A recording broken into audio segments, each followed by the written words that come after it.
The envelope was already there at 9:06 a.m., cream-colored, sealed, centered on the polished table like a threat that didn't need words. I froze for a second.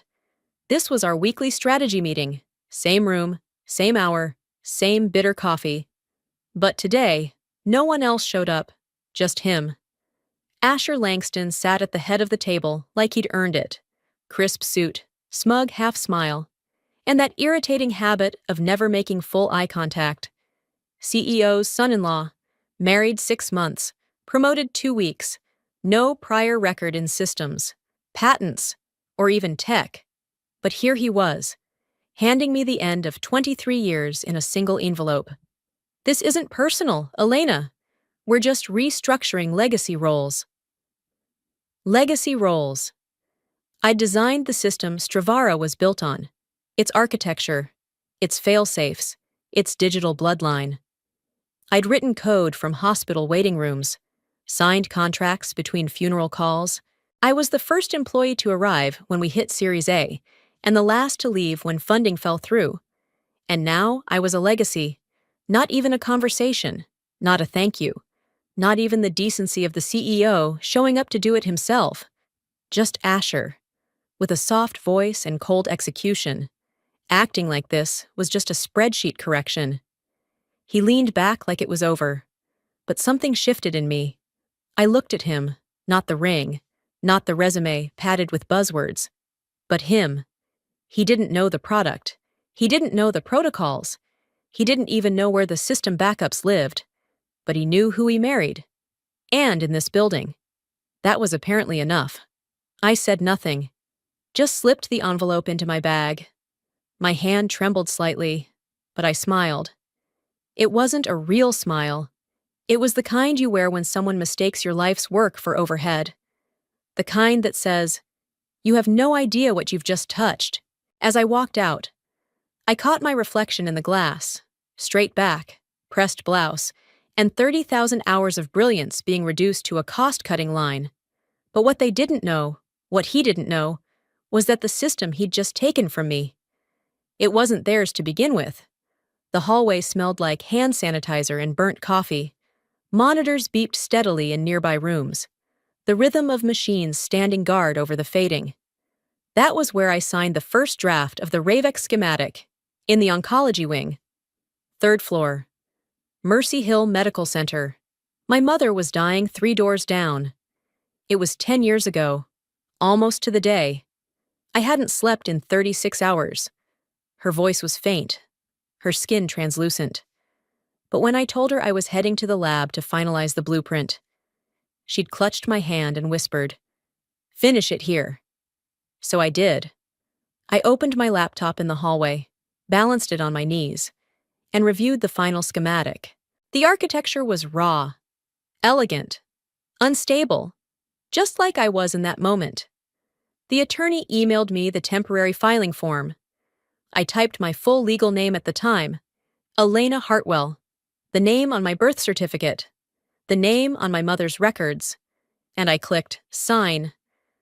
I remember looking up after and seeing her watching me from the doorway, IV line trailing behind her like a silk thread.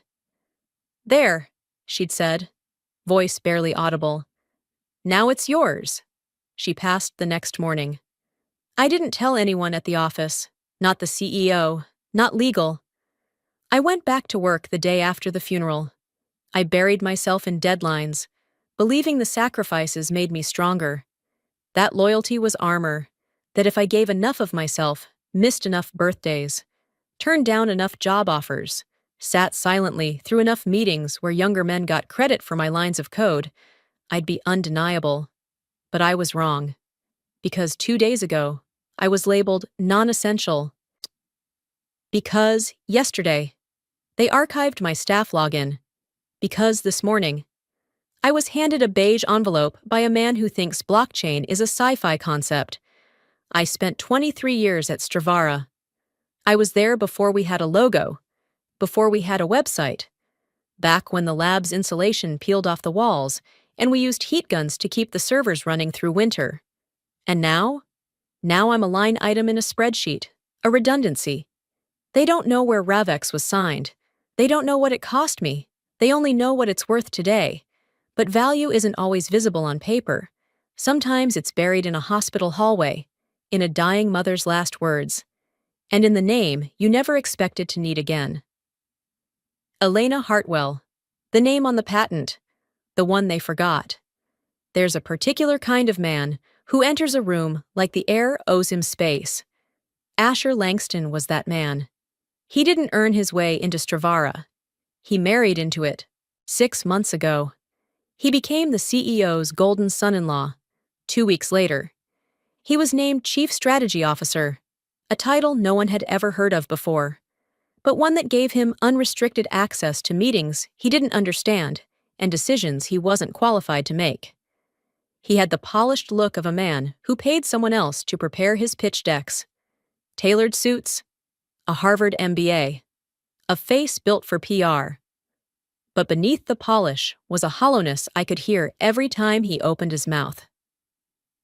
I remember the first meeting he led. It was a Thursday morning, full tech staff present, whiteboards covered in diagrams, real-time dashboards running across the monitors. And then he asked, with complete sincerity, "Have we considered building an operating system that can feel emotions?" The room went dead silent. Someone coughed. One of the engineers blinked like he'd misheard.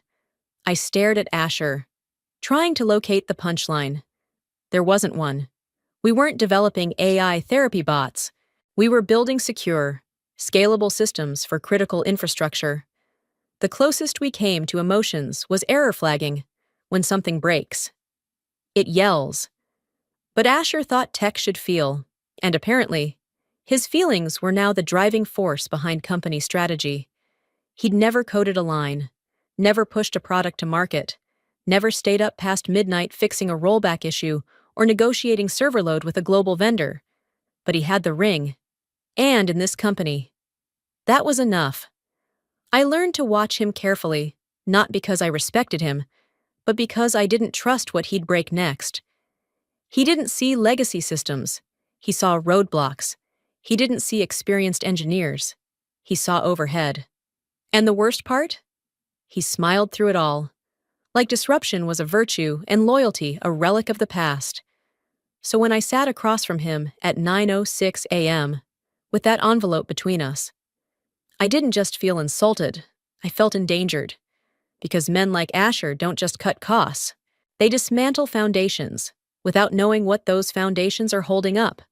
And when it all collapses, they blame the architects. He thought I was the past, but I was the only thing still holding his present together. There's a quiet power in remembering who you were before they tried to rename you. Long before I became Elena Brooks, Senior Systems Lead. I was Elena Hartwell, the name my mother whispered when I won my first science fair. The name printed on my college thesis. The name on every early R&D sketch I ever scribbled in the margins of a lab notebook. I never let that name disappear. Not legally, not professionally. 10 years ago, just after the first Ravex prototype reached functional stability, my mentor, an IP attorney turned consultant, took me to lunch. She didn't talk about licensing or clauses. She talked about people, about power. "They'll thank you until you're inconvenient," she said. "Then they'll forget you were ever part of it. So if that day comes, make sure they don't need your name. Make sure they need your signature." That night, I filed the paperwork to open an LLC in a jurisdiction with rock-solid IP protection. I registered every design element, core framework, encryption structure, and biometric interface under one entity, Hartwell Dynamics. Owner, Elena Hartwell. I never told anyone at Stravara. Why would I? They never asked. They were too busy slapping logos on my code and attaching middle managers to my team like barnacles. I kept delivering. They kept assuming. When I got married 3 years later and changed my name on payroll, no one from legal requested an update on my prior filings. They assumed the company owned the work because I created it while employed. But none of them had read the original provisional application. None of them knew that the earliest codebase, version 0.9 alpha, was submitted before I signed my full-time offer, so I let them assume. And I kept building. There were moments I questioned whether the precaution was paranoid. After all, I was loyal. I believed in the company, in the mission, in the team. I stayed through 4 rounds of layoffs. I trained managers who eventually outranked me. I declined 2 CTO offers from rival firms. But that name, Hartwell, stayed in ink, not memory. And now, as I sit on my balcony, envelope still unopened beside me, I feel no panic. They cut me out of the system. But they never checked who owned the system. When they go looking for control, they'll find a gap in the chain. And in that gap sits my name, quiet, legal, immutable, not out of spite, out of foresight, out of control. It was a quiet Tuesday when the message came through. Just a polite email in my inbox, with a subject line that read, "Request for confidential conversation. Virelia Tech." I stared at it for 10 minutes without clicking. Virelia, Stravara's oldest rival, the company we competed against for every federal contract, every innovation grant, every headline. For years, we tracked their patents, dissected their language, and anticipated their moves like we were playing a long, silent game of chess. In public, we never acknowledged them. In private, we built entire contingency strategies around their weaknesses. And now they wanted to talk. To me, I finally opened the email. It was direct, professional, and astonishingly respectful. They had reason to believe that I, not Stravara, held the underlying rights to the Ravex core system. And if that was true, they were prepared to discuss a full exclusive licensing agreement with additional options for strategic advisory. No threats, no legal posturing. Just one line near the bottom that read, "If you are, in fact, the rightful architect, we believe you should be the one deciding where your legacy goes next." My first reaction wasn't excitement. It was nausea. I closed the laptop and stood up, pacing the kitchen, the weight of the past 2 decades pressing in like humidity. Stravara had been my life. I'd spent more nights there than in my own home. I'd built it from inside the walls, when we had nothing but burnt coffee and a broken server rack. I'd brought Ravex to life on a whiteboard. When our CTO thought it was too risky and finance said the model was too theoretical, I'd fought for every inch of it, not for profit, but because I believed it could change how we protected infrastructure around the world. Now I was being offered a chance to hand it to our biggest competitor. It wasn't about money. It never had been. It was about identity. Who was I now? A disgraced employee? A silent architect? A traitor? Was protecting my work betrayal? Or was letting them ruin it the true betrayal? I sat back down and reopened the message. They weren't asking me to destroy Stravara. They were asking me to choose what Ravex becomes, and under whose leadership it evolves. And the truth I couldn't avoid was this. Stravara wasn't Stravara anymore. Not the place I helped build, not the team I bled for. Now it was led by people who didn't know the language of systems, who valued buzzwords over architecture, who fired their chief engineer over coffee without so much as checking where the foundation was laid. It wasn't the house I built anymore. It was someone else's facade, resting on blueprints they never read. I took a long breath, clicked reply, and began to type. 1 sentence. If we're going to talk, we talk in person. Because I wasn't just negotiating a contract. I was deciding what stayed, and what deserved to fall. The silence in my apartment that afternoon was a different kind of quiet. Not the stunned stillness of betrayal. Not the aching pause of grief. It was a calculated, spacious calm, like the space between 2 chess moves when one player realizes they've just walked into a trap. Except this time, I was the one holding the next piece. I sat at my desk, tea gone cold beside me, with 3 documents open on my screen. The original Ravex provisional patent filing, the core licensing framework for Hartwell Dynamics, and a scanned PDF of the intellectual property licensing agreement Stravara had signed back in 2015. It had been years since I looked at these files, not because I forgot, but because I never needed to prove anything until now. Most companies get lazy with contracts once the product takes off.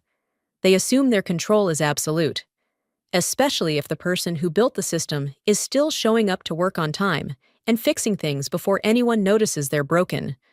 Stravara was no different.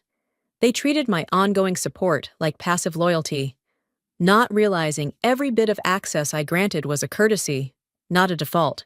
I scrolled to page 14 of the agreement. Subsection C, Legal Considerations in Successor Licensing. And there it was, still intact, Clause 11.3, Non-transferability without original architect consent. No licensing rights, derivative works, integrations, sub-distributions, sublicensing agreements, or vendor transfer arrangements concerning the Ravex core system may be executed, renewed, or expanded without written approval and verified biometric authorization from the original system architect, as defined in Article 2.1a, herein listed as Elena Hartwell. I stared at it for a long time, not because I was surprised, but because I was impressed at just how cleanly it had held. It was a clause I drafted myself in 2015, long before the executive team understood the commercial potential of Ravex. At the time, they were thrilled I cared enough to handle the legal details. No one had redlined it. No one had flagged it. They'd been too busy chasing Series B funding. Now that clause was a loaded weapon. If they tried to resell, relicense, or expand deployment of Ravex without me, every contract would be invalidated on signature. It wasn't just a legal snag, it was a kill switch wrapped in legal language and buried beneath 2 decades of arrogance. And the best part? They had no idea it existed. They'd never bothered to revisit the agreement. They assumed ownership was about name recognition and salary bands, not binding structure. They thought firing me removed me from the system, but systems, real systems, don't work that way, not the ones built to last. I sat back and clicked Save on the updated review copy. My pulse was steady. I wasn't angry anymore. I wasn't mourning. I was ready. Because the only thing more dangerous than a woman who's been underestimated is one who remembers exactly what she wrote. The rain had stopped just before I stepped out of the car. The sidewalk still glistened, puddles catching soft reflections of the Vorelia Tech building. Sleek, modern, understated. Not showy like Stravara's headquarters, but purposeful, like it was built for people who knew the value of what happened inside. Not how it looked from the outside. 10 o'clock sharp, Monday morning. I walked through the sliding glass doors with nothing but a slim leather folder in hand. No entourage, no lawyer, no PR rep. Just me. The receptionist greeted me like they had been briefed down to my shoe size. I was escorted through 2 security checkpoints, up to the executive floor, and led into a conference room with walls made of glass and silence. No branding, no theatrics. Inside, a single folder sat on the table, and beside it, 2 men, Varelia's general counsel and their head of strategic development, rose to greet me, both with the same expression, focus without force. They didn't try to win me over, because they knew they didn't have to. I sat, opened the folder, and read. The licensing agreement was clean, precise, exclusive rights to Ravex Core. Fully attributed to Hartwell Dynamics. Total contract value, $920 million over 10 years. Non-negotiable clause. No derivative alterations to the original architecture without written approval from the Chief Technical Steward. Listed. In bold, Elna Hartwell, Senior IP Consultant. They had done their homework. I reached for the pen. My signature was smooth, deliberate. I didn't blink, I didn't speak. Because this wasn't a transaction. It was a correction. I wasn't selling myself. I wasn't selling revenge. I was giving my life's work the future it deserved, away from the incompetence and entitlement that had infected the house I once called home. There was no applause, no handshake photos, just two quiet nods, and a moment of stillness so vast it felt sacred. As I walked out, no part of me trembled. No part of me wished I had made them beg. I didn't need a courtroom. I didn't need a stage. I didn't need to scream that they were wrong, because Travara would figure it out soon enough. They'd launch a version of Ravex and watch it fail compatibility checks. They'd hit clause 11.3 and call legal in a panic. They'd scramble through filing cabinets and digital archives, hunting for a name they forgot even existed. But I hadn't forgotten. I never stopped being her. Elena Hartwell, the woman who finished signing in 10 seconds and walked away with everything that mattered. Quietly. Completely. And entirely on her own terms. Sometimes liberation isn't loud. Sometimes it sounds like nothing at all. Just a pen gliding across paper, and the weight of 2 decades lifting off your chest like mist after rain. It started with a quiet change no one noticed, at least not at first. At 7:42 a.m. on Wednesday, the banner headline on Stravara's homepage disappeared. It had read, Ravex 3.0 Expansion, launching globally this quarter. By 7:43, it was gone. No announcement, no replacement. Just an empty space where the company's biggest brag had lived for weeks. I wasn't watching the site, but someone else was. By 8:13, a former colleague forwarded me a screenshot. No banner, no Ravex. The page now featured a recycled product quote from 3 years ago, generic and vague. Beneath it, a single line of code in the source read, temporarily removed for internal review. The panic had begun. By 9:06, an internal memo was leaked to a private industry Slack channel. Stravara's legal department had requested a full audit of every licensing agreement tied to Ravex Core. It had a red banner at the top. Urgent, executive-level review only. At 10:21, I received a text from a friend in finance. Just 5 words.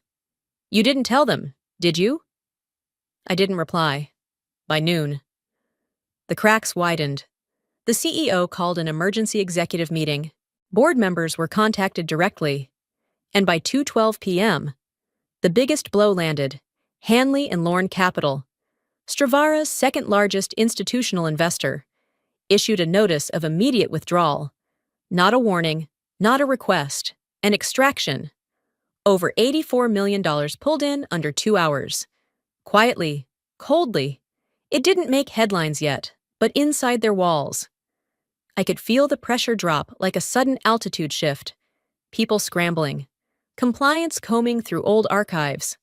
Mid-level managers digging up emails from 5, 10, 15 years ago, trying to piece together when the ownership trail started slipping through their fingers. And then came the part that made me pause.